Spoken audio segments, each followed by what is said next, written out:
Hi everyone, this is Samantha Nissen. I just want to say a brief apology. I have a horrible migraine, and unfortunately, I couldn't reschedule this interview. So I want to thank my interviewee, Noel, for bearing with me, and to anyone that is going to listen to this one and comment on it, I apologize in advance. So I don't know if just Noel, so you know, and just so everyone else knows, my end of the term project is I'm going to design a website, which I'm actually proposing for at my work. The project is called Writing Citizenship, and basically it has two phases. And the first phase is for online writing workshops that bring together people 20 to 25 in the US and NEA regions, which includes like Iraq and Libya, with the whole goal of, collaborative arts, which creates empathy and cultural exchange.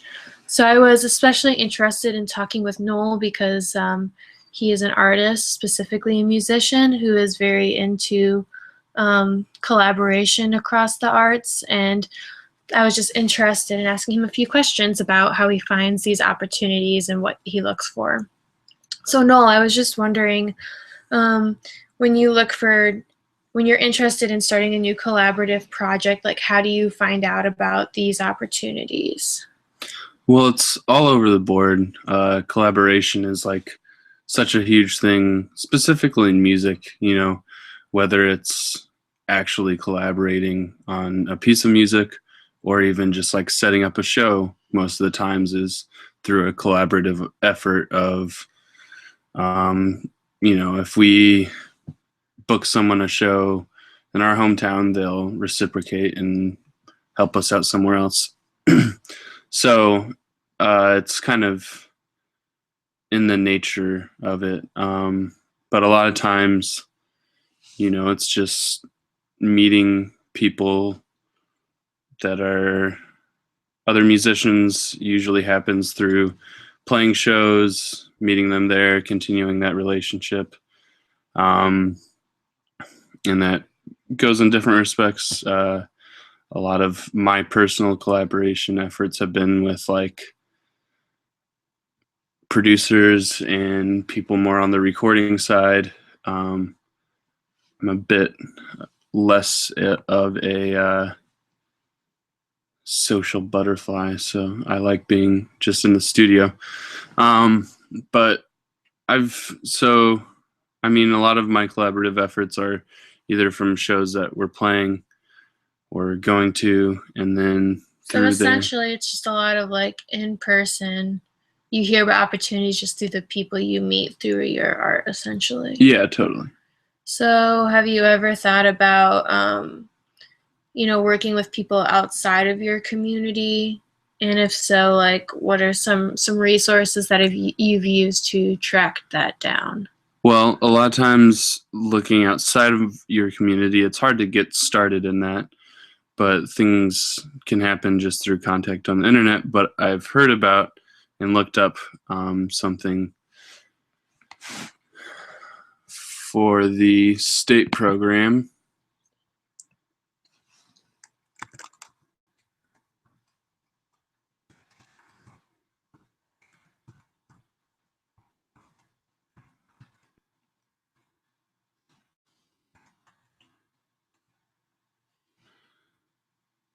So they run an exchange program. Yeah, so this is the website that I am interested in getting our program listed on here. So basically, the State Department sponsors a ton of exchange programs. Some are, public policy. But as I'm interested, since so many are like public policy and foreign language, like how do you, as an artist, utilize kind of a resource like this? Well, it's funny because you don't really think about resources like this as an artist. A lot of times you just kind of think that you have to do it all by grunt work, but it's cool that there's programs set up like this where you just kind of get the ball rolling, and then there's a lot of help on their end. So at this site, you can filter through participation types. So is this like a big thing for you that you like, that you can actually filter through it instead of wading through all this content? Yeah, I mean, especially as like, it's sort of daunting going to like a state government website and having a lot of information, like the fact that, you know, really there's not a whole lot of participation types. They kind of like generalize it and then it goes from there. Um, but I think especially like placement and everything is nice. I like that there's like if maybe you know something about the program, you can enter a specific location, but not necessarily required. So we can go to visual and performing artists and then just search from there.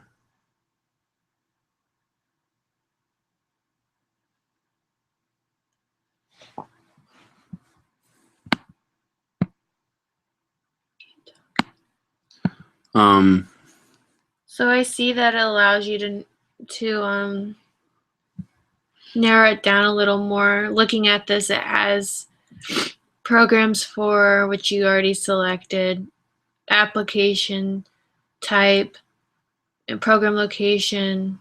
Is there something else, like you as a musician, would you maybe, like, was this hard for you when you first came to this website? Would you rather you be able to narrow it down more, or do you think this top level approach works for you? I would have liked more of a specific narrowing down, like,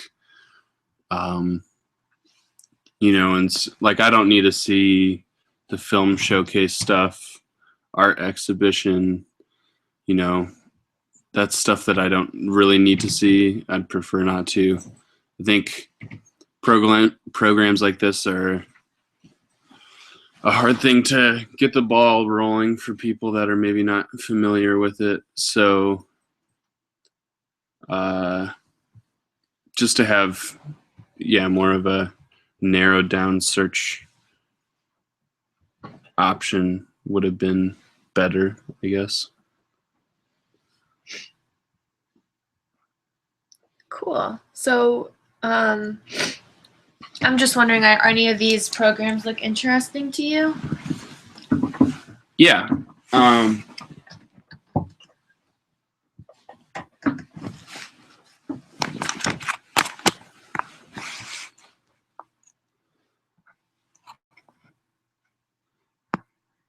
Also, even though narrowing down is good, it's kind of nice to get a broader perspective of like, you know, maybe things will jump out at you that you weren't specifically looking for.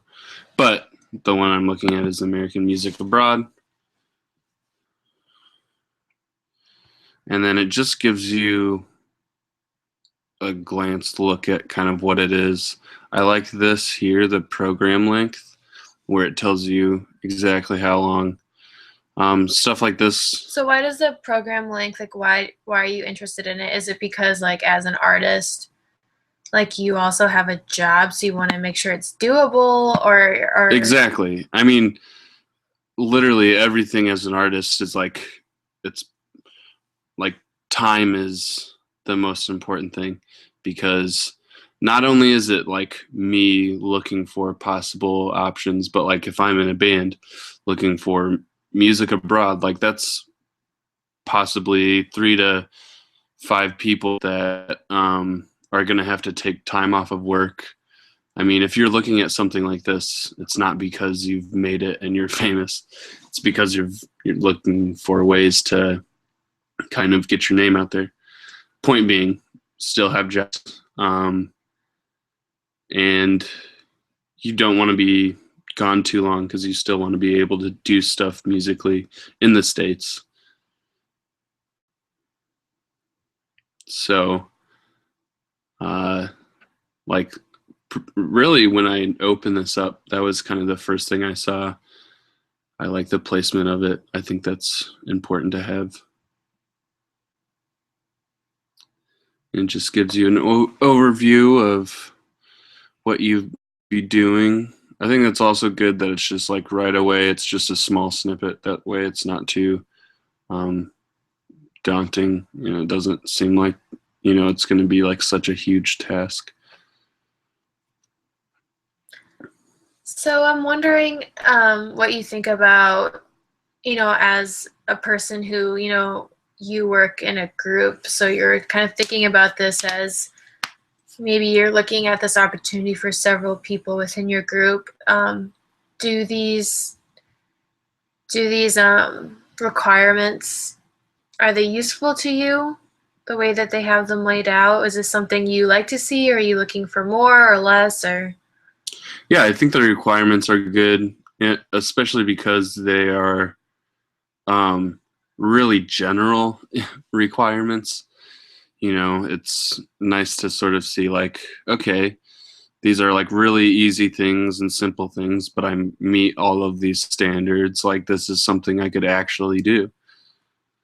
Um, So I'm wondering if you wanted to do more about this, how do you do that if you wanted to be a part of this? so then we go down to the application information, more details, Hmm. and there it is. Oh, because it looks like they're closed for. Yeah.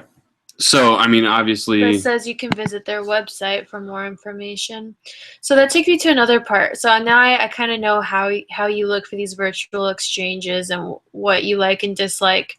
So now coming into it, seeing this page and maybe getting more of a feel, um, I'm just wondering, like, what would convince you to actually choose to do this over maybe like a similar program?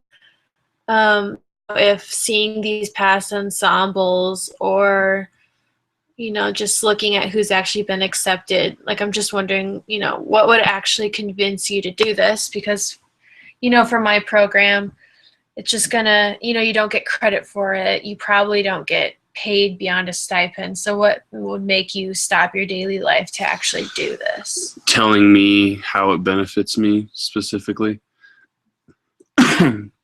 um, as an artist, you always are looking for, I mean, like 90% of what you're doing has no monetary benefit. It's hard to find things that are really convincing in that way. But just having something like either testimonies from other bands that have done it or something to that effect, even though that I think is a little shady sometimes, like it's easy to just like write something, but uh yeah, just to have maybe just laid out reasons how this could benefit me as an artist. So because they list past previous people chosen, if you actually like recognize someone or you saw they went on to do something cool, would you feel more inclined to take part in this? Yeah, I mean, if I recognized a band from here, I would definitely feel more inclined to take part. Cool. And do you have any other thoughts about just how you, not even necessarily for this specific program, but just in general, um, as an artist trying to find ways to collaborate, like, do you have any other thoughts on, what you're looking for, what would get you to do something and your own processes and that? Um, I think when things are humanized well, just as far as bringing it to almost, feeling like a one-on-one connection. Like I don't collaborate often with just anybody. So sort of making it a real based thing, I think is positive. At least that's how I work. I actually have another question. Like, for example, uh, the thing I'm working at is more about writing, but let's just take music as an example. If there was some kind of like exchange and it had a mentoring system and there were mentors that you knew about and like wanted to work with, is that something that has caught your eye before? like you do something simply because of who's mentoring you? Yeah. And,